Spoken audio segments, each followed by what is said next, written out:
everybody, welcome to the Great Room. Thanks for having me. I just wanted to say hi to all my Facebook friends out there. Are they ready for us?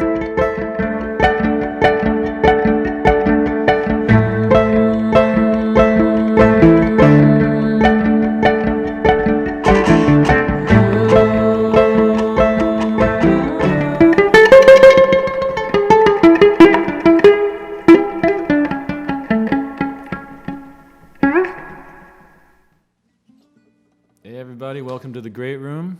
My guest this week is Taylor and Griff Goldsmith from Dawes, and we're going to start off with a tune of yours, which I love. I heard on the radio this fall, and I was really, it caught my ear for sure. Oh, thanks.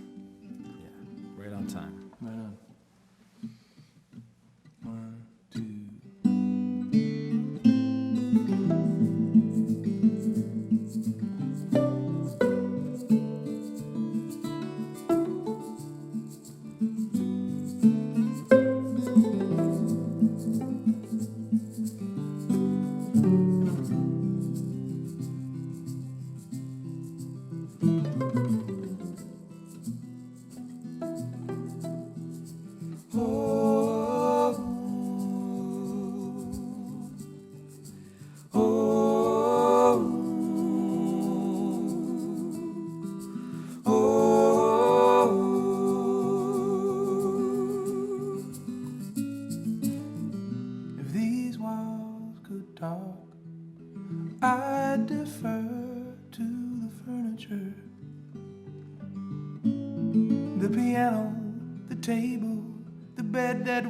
Sleep in the constant silent messengers, 'cause there's a story that's recorded in each fingerprint that these disregarded artifacts collect. And if we boil down these documented memories, I have a feeling we should know what to expect. You were right on time.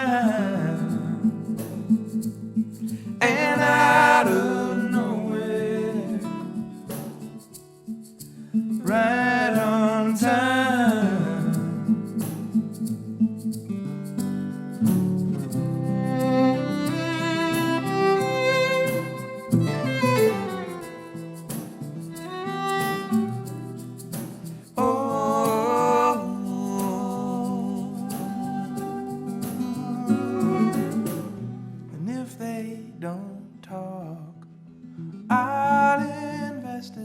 Formula,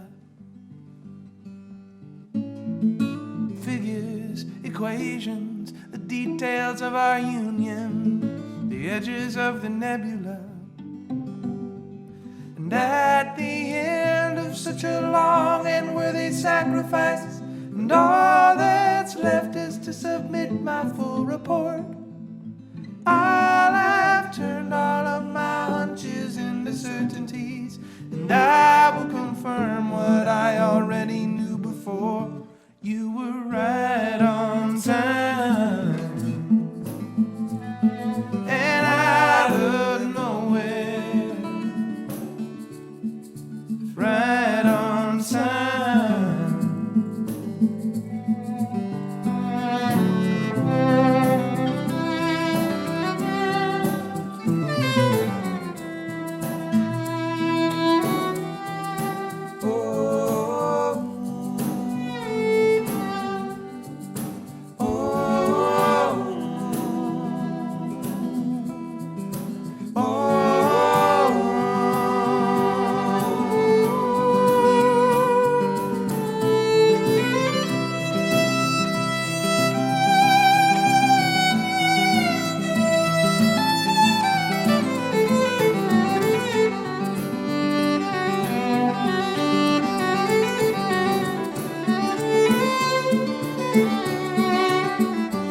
As I stumble through the streets back from the alleyways, and everyone can see I'm bleeding through my shirt.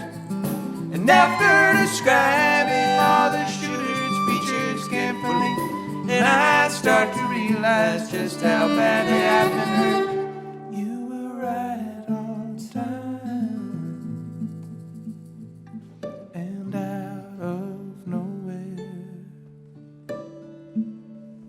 right on time.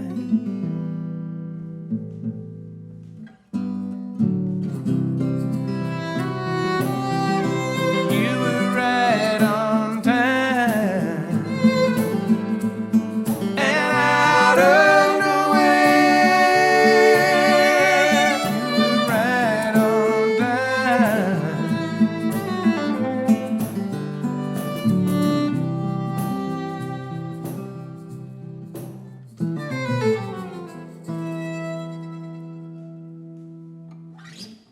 Nice. Yeah. I love that song. Thanks. I love getting to play it. I've never heard it with a violin on. It's it's really fun to play it like that. Yeah, and you do a nice job of stripping it down. Oh, Like, thanks. it's nice to hear it kind of subdued like that. And normally but, normally it's the song where when we're having a lull in the set, we'll just pull that out because it's pretty loud. Yeah, and but I heard that song and it really, I didn't know it was you guys. And I love the opening line about the piano and Yeah. Well, it was funny. It started from there was a piece in the New Yorker about the fact that they were selling Sigmund Freud's couch, his famous couch, and the article started with like, if these walls could talk, I'd defer to the furniture. Yeah, I was yeah. like, oh, that's funny, and so I stole that line and then wrote the song to it. Yeah, I thought is this some like, I don't know, like Warren Zevon tune I haven't heard or something. You know, it's like there's a smartness to it. Thanks, man. That guy's my hero. Yeah.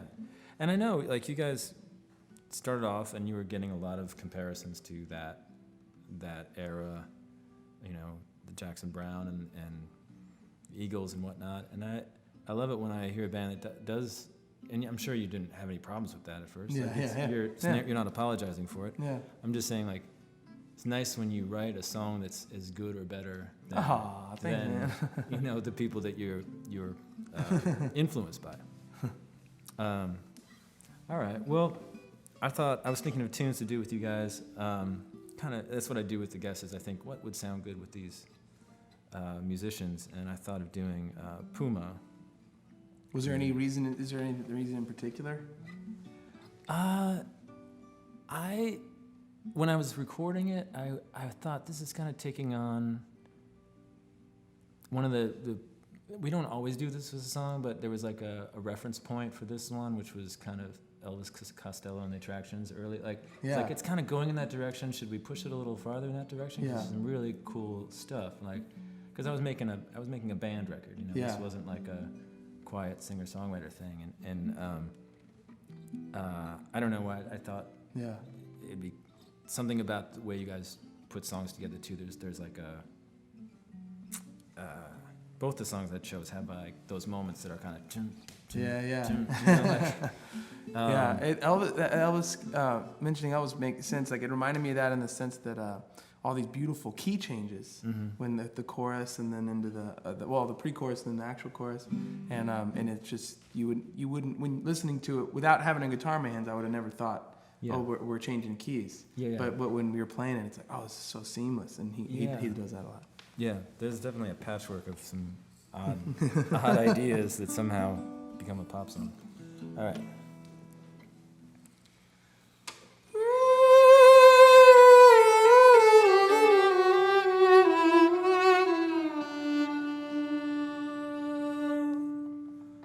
One, two, three.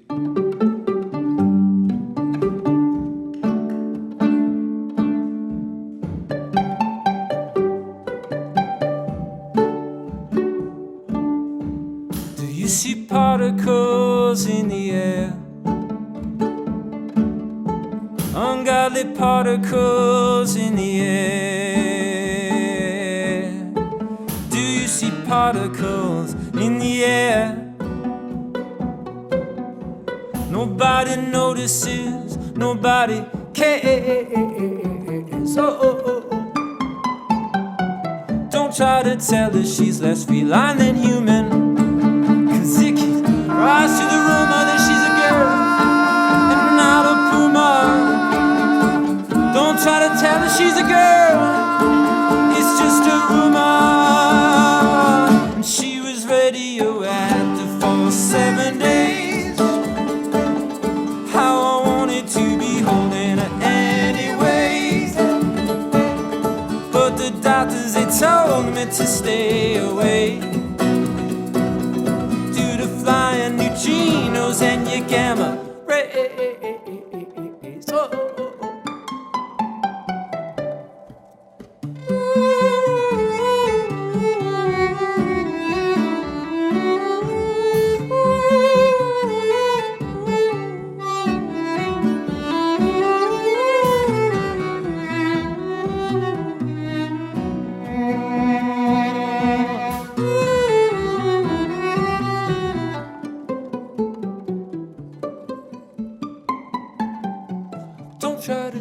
she's less feline than human.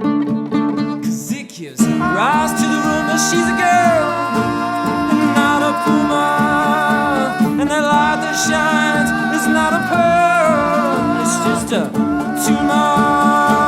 And she was radioactive for 7 days. How I wanted to be holding her anyways. But the doctors, they told me to stay away due to flying neutrinos and your gamma. She was radioactive for 7 days. How I wanted to be holding her anyways. But the doctors, they told me to stay away due to flying neutrinos and your gamma rays. Oh, oh, oh, oh.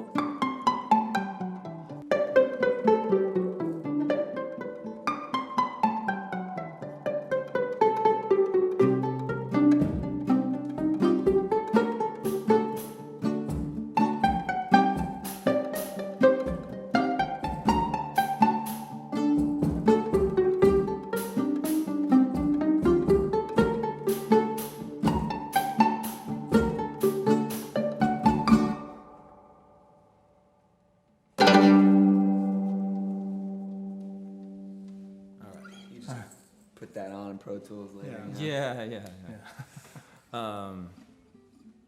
Yeah, what I wanted to say about Right on Time, and a lot of your songs, is there's some great metaphors that you don't just, you keep continuing it from verse to verse, you know what I mean? Like you keep developing the metaphor, which I really appreciate. Oh, you know, thanks. like with the, when we do Roll with the Punches, it has the same thing, but it's like, each verse kind of ups the ante a little bit.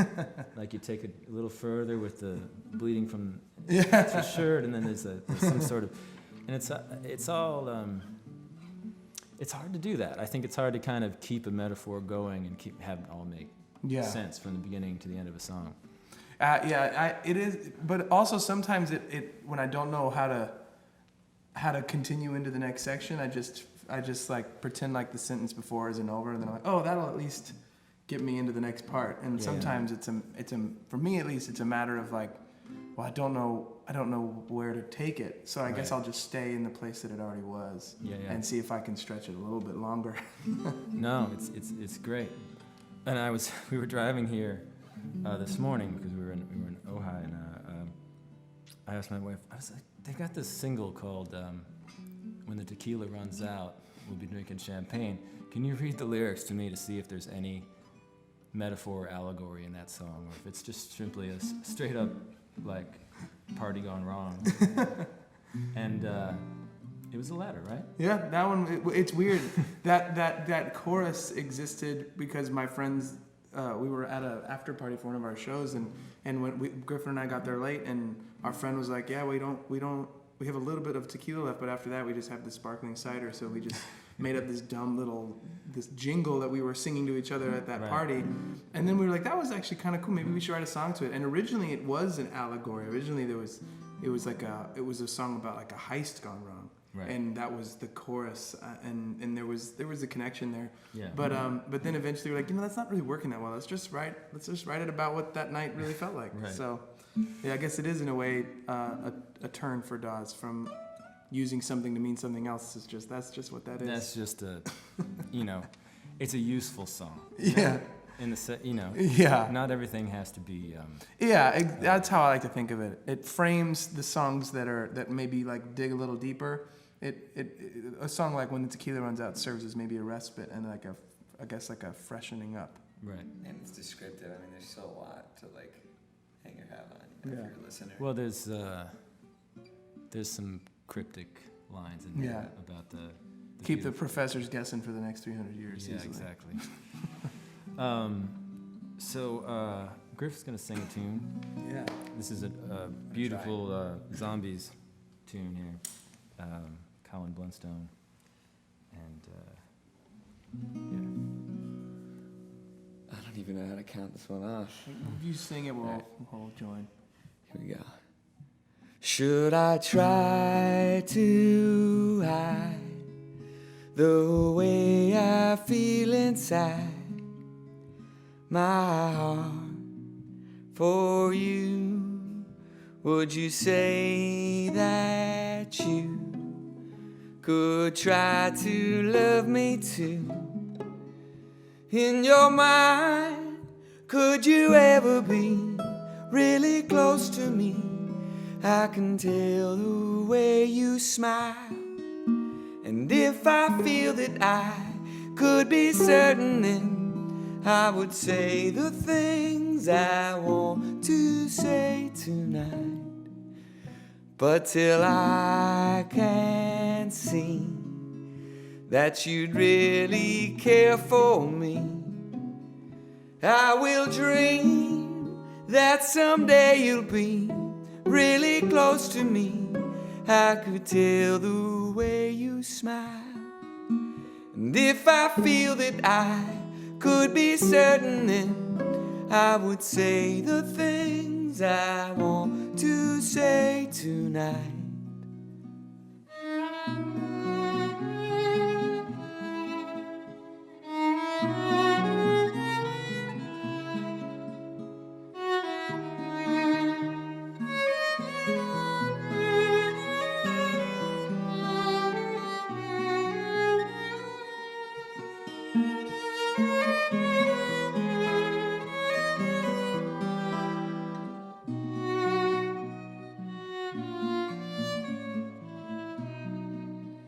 But till I can see that you'd really care for me, I'll keep trying to hide the way I feel inside.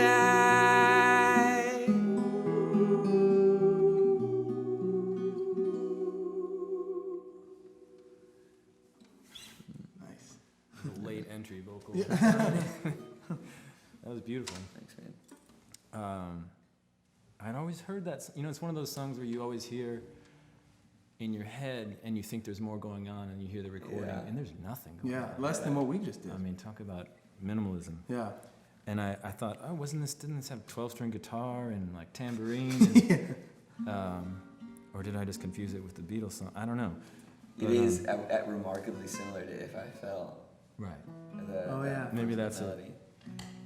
Understand? Yeah. Yeah. It's also that I was thinking about this too with that song, because I've been listening to a lot of Nick Drake lately, and I've been experimenting with different, going from different platforms of playing music from, whether it's in the car, on the radio, whether it's on an LP, all these different formats, and Zombies, or Colin Blunstone's voice and Nick Drake's voice, you could play it Spotify wireless to a crappy speaker, and it still sounds awesome. Same with, I forget his name, the lead singer of Procol Harum. Yeah. How they captured those voices, those guys are singing pretty, like head voice and quiet, and it kind of saturates the tape or the room or whatever they did to it, that it's almost impossible to replicate in modern times.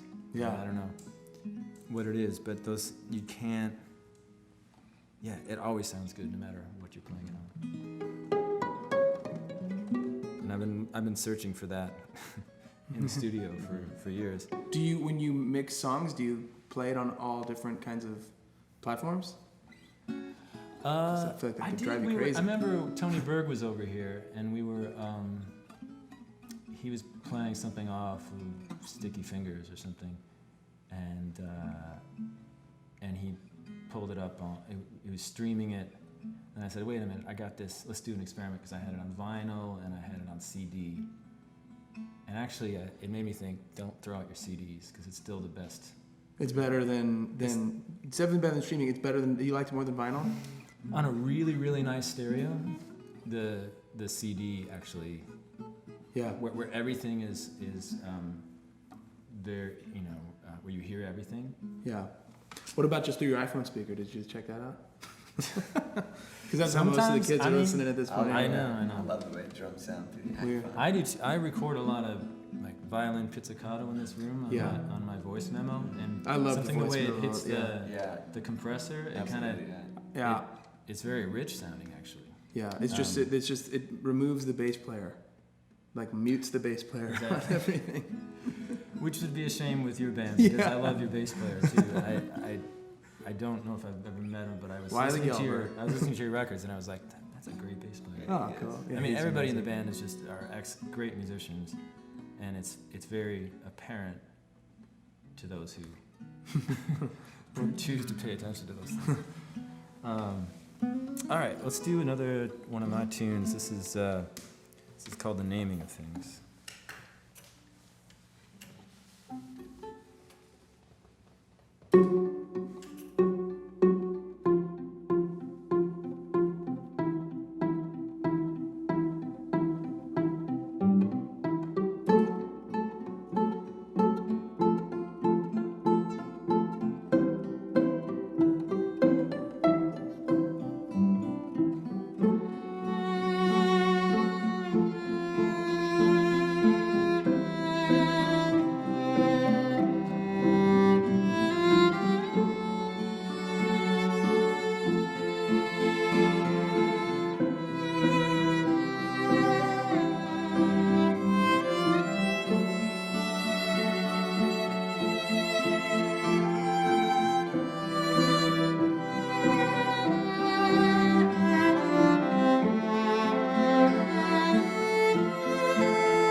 Remind me of you, the way you shot right through and how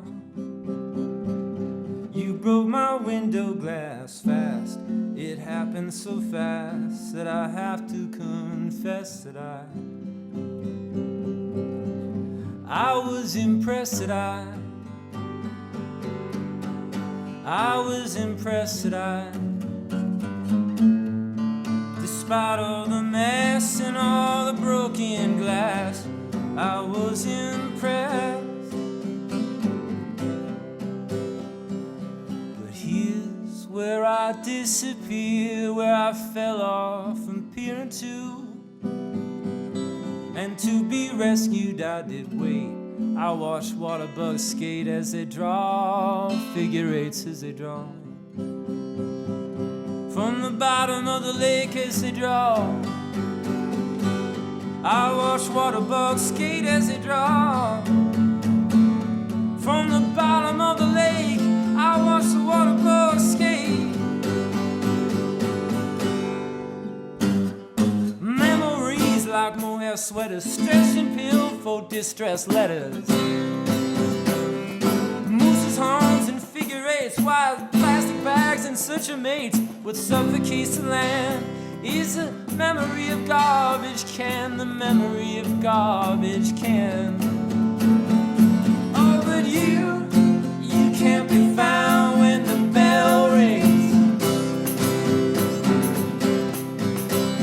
You weren't there that day for the naming of things.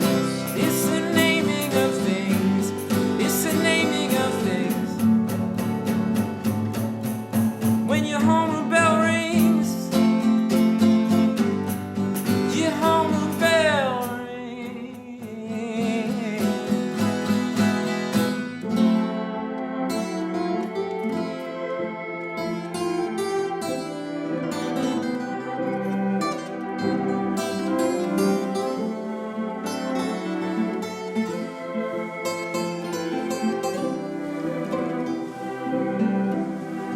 Oh, hey, just look at the mess you made today.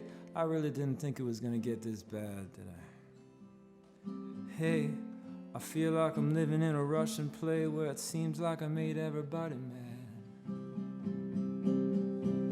over you. Remind me of you, the way you shout right through and how you broke my window glass fast. It happened so fast. I have to confess that I was impressed that I was impressed that despite all the mess and all the broken glass, I was impressed. Oh, but you can't be found when the bell rings. You weren't there that day for the naming of things. It's the naming of things. It's the naming of things. When your homeward bell rings, your homeward bell rings. It's the naming of things. Naming of things.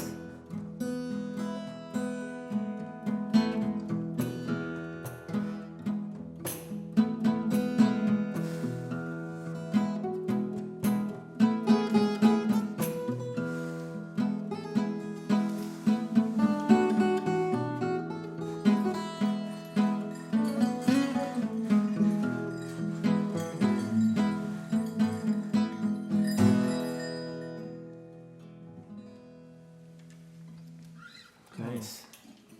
You know, it's still endearing to me when I do these when my guests learn my songs and actually know what's happening. It's, Well, and these structures aren't easy. That one like we have like a bridge before the chorus, and then that doesn't come back, and Yeah, that's an old one. That one's maybe 12 years old or more from Mysterious Production. Kind of one of the first songs that I wrote that was you know, like a rock and roll song, like a pop song. And it's funny, I sing a little different now. It's like I've learned how to do some of those turns that I right. those distinctively pop things, or you know, Bowie type things. Yeah. I find myself doing on that song, which I couldn't do then, or didn't know how to do then, or Yeah. I don't know. It's a fun one to do. That's there's a friend of mine who's an artist named Audrey Niffenegger. She's a novelist now, but she did a print piece of like an unborn child in the middle of the print, and then there were these very mundane objects all scattered around, and the title of the piece was The Naming of Things. Oh. And it was like there's a hairbrush and you know, just these very like day-to-day items. Right. And it was so evocative, just having this like child that doesn't know these objects yet, but is going to start naming them. Yeah. And I was thinking about, it's one of these songs where I'm just kind of musing on a bunch of different things, like memory, like the word impression, when someone makes an impression on you, like that it's like the memory that a sweater has, or like A garbage can. Well, that's the most out there line in this. Yeah. That comes from when I was in Chicago and I was walking up Western Avenue, and it was just so cold and it was snowing and sleeting, and I was walking. It was at Western and Division, and there were these garbage cans out in front of a school that were painted like murals on them. Oh. And I saw on the edge, it said, "In memory of," and I said, "Oh God, please let not this be a person." Oh. Like to have a memorial on a garbage can. I thought it was really horrible. It was just it fit with the whole bleakness of that moment. And I didn't want to know, so I didn't even look. Oh wow. So I just in memory So of in memory of garbage can. Let's just say it's in memory of the garbage can itself. Right. You know, it's a memorial to the garbage can. All right. Well, that went quick. Yeah. Yeah. So you guys are on the road. Yeah, we're doing the longest tour we've ever really done. I mean, we were home for a few weeks now, And then we're going to go out for another 2.5, 3 weeks, and we'll just continue to do that till the year's over. Right. But it's been great. I mean, we've never done an evening with, so we're doing 2 sets. We're playing for like almost 3 hours every night, wow. which I was curious as to whether or not the audience would appreciate that or not. Mm-hmm. But I feel like what we've learned is like people are. I feel like we have a certain threshold for live music, and it doesn't actually matter if it's from an opening band and the headliner or just the headliner. Like when we get to the end of a 3-hour set, but we started at 8, people don't seem particularly like worn out necessarily. I've seen that with Wilco does shows where it's a very comprehensive evening with shows, and they play, try to get through most of their entire catalog. Yeah. Which is Yeah, wow. And the audience is thirsty for it, and My Morning Jacket too. Yeah. It's like they play We've seen long those guys shows. play for 4 hours before when we played with them in their Mexico festival. Their encore looked almost as long as the set. Yeah. I play pretty long shows, but I don't know if I could do that. Yeah. When we did Carnegie Hall, it was almost a 3-hour Wow, that's cool. show, but there were a lot of guests, and it was and I don't know if I could do that consecutive nights. Yeah, that's the hard thing. Like we do 3 nights on, 1 night off, 3 nights on, 1 night off, and by those third nights, I don't know. I sometimes feel bad for the audience. Like I hope you feel like you're getting the full product, because I feel pretty worn out. It just says there's some logistical wear and tear. Yeah, absolutely. I mean, on your fingers. And Yeah. Voice too. Yeah, the voice is the voice, hardest thing. I find, because I don't play with a pick, and I'm playing pits with this part of my thumb on the violin and guitar. I'm raking it. I don't use raking it with my nails. Yeah. And I'm just bloody stumps after 5 shows in a row. I'm just like, this is every note you hit is just hitting the nerve. Ow. It's just like, That's not why we do this. no. I mean, pain has its merits. All right. Well, thanks, guys, so much. Yeah, man. Thanks for having us. I was very pleased when you said you could do this. Anytime. Yeah. Oh, but you're playing, just to plug it, I'm sure it's already sold out, but you're playing the Ace Yeah. here in town Yeah. next Saturday, right? Mm-hmm. Just one show? Just one show. Okay. And then we'll both be playing Arroyo Seco. Yeah. Yeah, what is that? Pasadena. Like end of June, right? Yeah. End of July. Yeah. Are you on the Tom Petty night? Yeah, we are. Okay. Are you? You're in the Mumford night. Cool. Well, we'll be there both days. It's so cool. They're doing that out there, and the bands, and Jeff Goldblum. I've never heard his music. Yeah. William Bell. Yeah. Roy Ayers. Yeah. David Lindley. It's a really interesting booking. Yeah. Whoever did it really did a great job. Is it Golden Voice? I think yeah. I It think is so. Golden Voice, yeah. That's rad.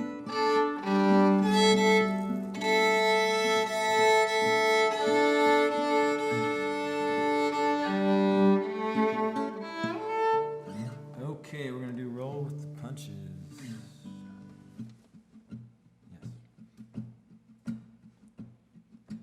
One, two, 1, 2, 3.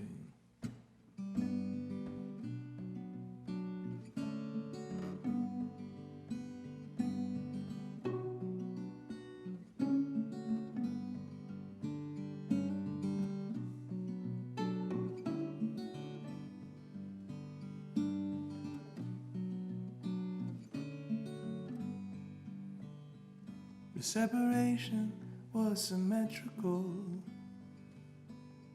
They both retreated to their sides, drawing lists of demands and muddy lines in the sand, trying out their separate lives.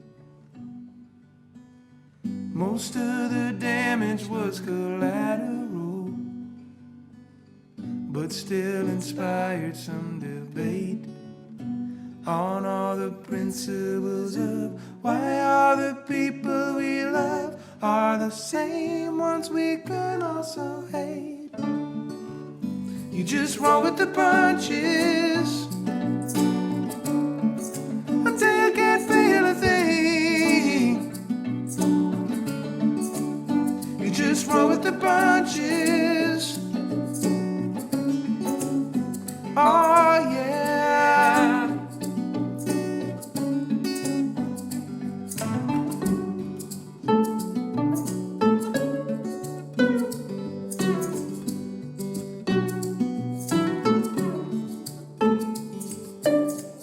The separation was logistical, deciding what belongs to whom, how dying love manifests in a rug or a chest, the decorations of a room.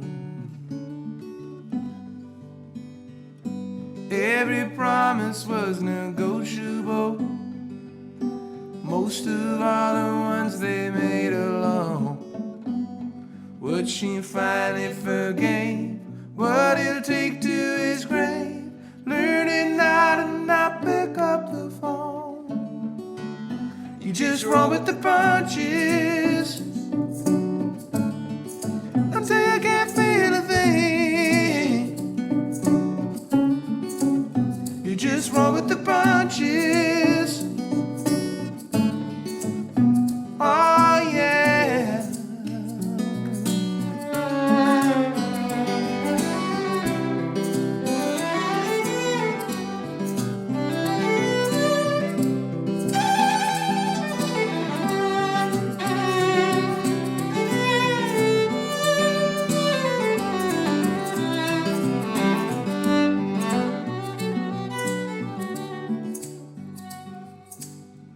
The separation was a miracle.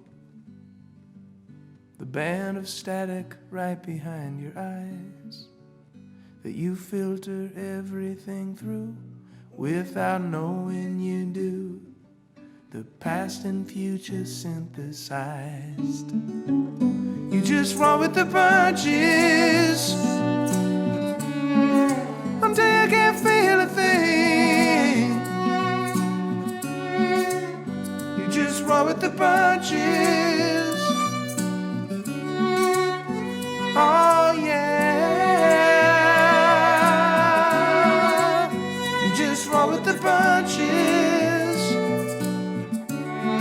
until you can't feel a thing. You just roll with the punches. Oh yeah.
That's good. Thank you so much. My guest this week has been Dawes. Thanks for Taylor, having us, man. Griff, This thanks is so really much fun. for doing this. And good luck on your journeys. Thanks, you too. All right. See you in Pasadena. Yeah. All right.